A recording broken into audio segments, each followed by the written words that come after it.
Namaste. This is Dr. Aparna. Good evening to all our viewers. I am an Ayurvedic psychotherapist.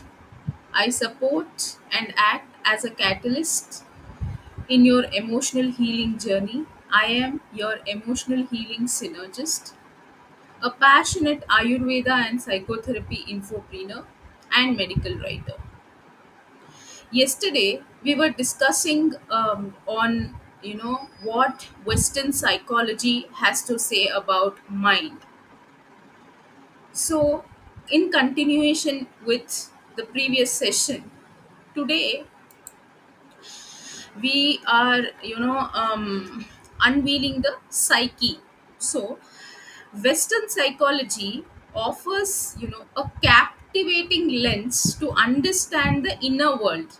They call the inner world of the brain, of the mind, as psyche. In Western psychology, the concept of the psyche encompasses the entirety of your inner world. So, what is inner world? It's the vast realm of your mental activities. That could be your emotions, that could be your thoughts, that could be the memory and instincts. So, it's the very essence of who you are. That means the authentic you. Both the conscious and unconscious aspects that shape your experiences. So, if we have to but if we have to delve deep into the psyche, we have to understand first the Freud's topographic theory of mind. Sigmund Freud is considered as the father of psychology. So, one influential theory by Sigmund Freud proposes a three level structure of the mind. So, in Western psychology, the mind is understood by different theories. So, one such theory is, proposed by Sigmund Freud. So, he says there are three level structure of the mind. One is the conscious mind, second is the pre-conscious mind, and third is the unconscious mind. So, each level plays a crucial role in influencing our thoughts, behaviors, and personalities. So, if we have to understand the levels of mind, the first is the conscious mind. The conscious mind can be, synonymically, just taken as the spotlight. This is the spotlight of the brain, like the conscious mind, the spotlight of the mind or the tip of the iceberg. So, imagine the conscious mind as a brightly lit stage in your mind's theater. So, here you hold all your thoughts, your feelings, your perceptions, and you are currently aware of. So it's like being in the spotlight with everything clear and present, or it's like the tip of an iceberg, so visible and readily accessible. So, for example, you are engrossed in a captivating book.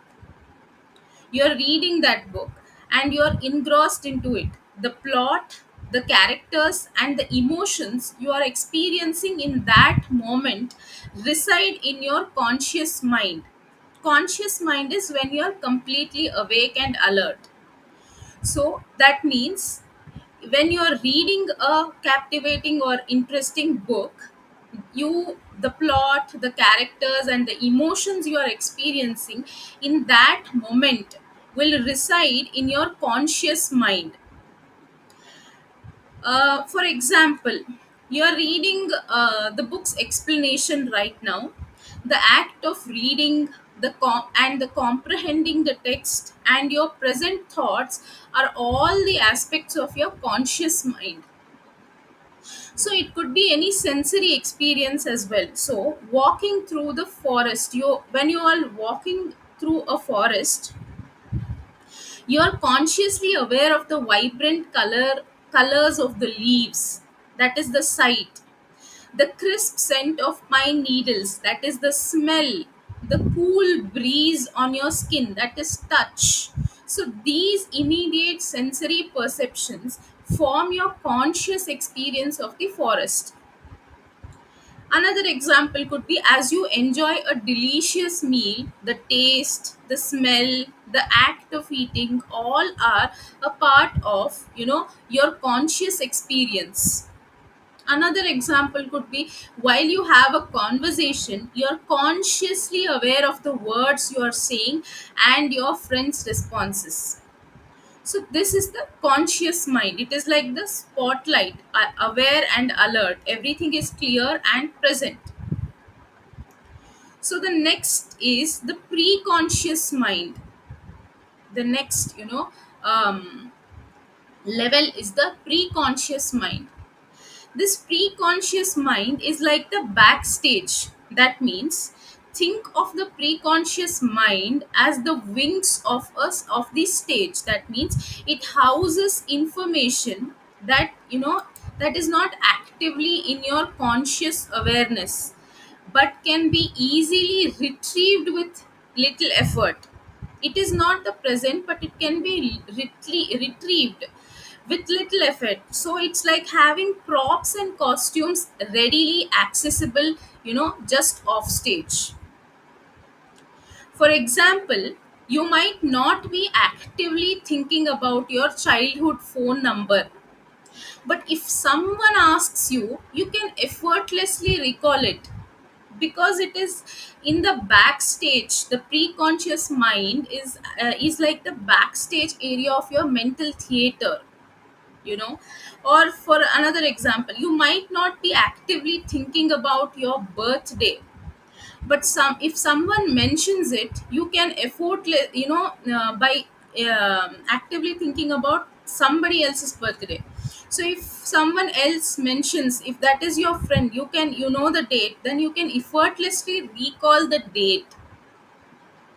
And while riding a bicycle, you might not be consciously thinking about how to balance, but you can easily access that knowledge when needed because it is in the backstage. You can recall it with just little effort.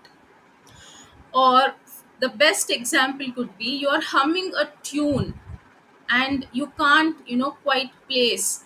So it is, you say it is on the tip of your tongue, but you cannot recall the song, title or artist. With a little effort, you might be able to retrieve it from your preconscious mind. That is the preconscious mind.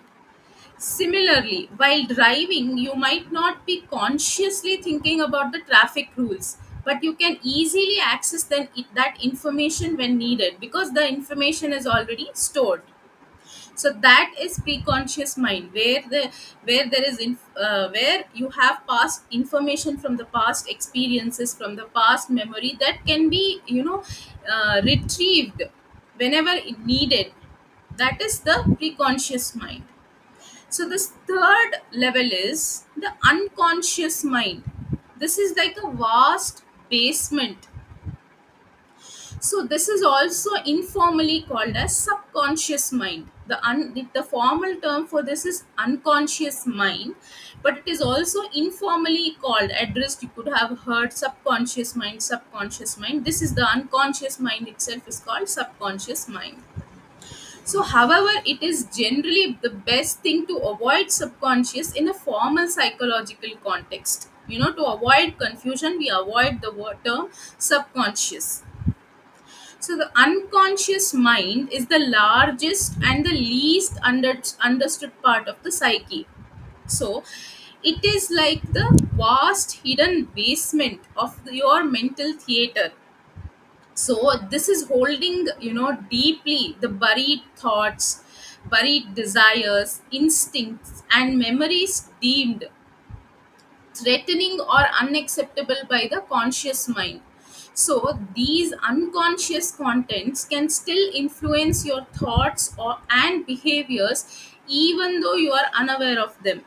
So for example, you might have a childhood fear of heights, That is your unconscious mind. You will have a childhood fear of heights, but that makes you uneasy. So when you want to go on a Ferris wheel, that is a conscious experience. You want to experience that Ferris wheel, but because of that unconscious childhood fear of heights, and you do not know the root cause, you cannot climb a Ferris wheel, because you it makes it uneasy to you, uneasy because you have a childhood fear of heights. Similarly, a childhood fear of public speaking, this is unconscious mind. You're not aware of it, but this might make you anxious before a presentation. you know Conscious experience, when you are experiencing something consciously, your unconscious thoughts or unconscious memories can trigger. So this can make you anxious, or you cannot, it would make uneasy to give a presentation or a social public talk. So you will not know the root cause. It is somewhere inside your unconscious mind. There is somewhere a fear of public speaking. So another example could be a recurring dream with some symbolic imagery. So might be a manifestation of some unconscious, desires, or unconscious fear, or unconscious anxiety. It could be anything, or unconscious threat. Or for the best example, imagine a dream weaver who creates a fantastical world during sleep. So the unconscious mind is like this weaver, using symbols, imagery, all to express hidden thoughts, hidden desires, hidden fears that might not be readily accessible to the conscious mind. See, conscious mind can access preconscious mind, but conscious mind cannot access unconscious mind. So this area, like the unconscious mind, is the largest, but and the least understood part of psyche. There is still more to explore about this unconscious mind. So the mind is a complex system.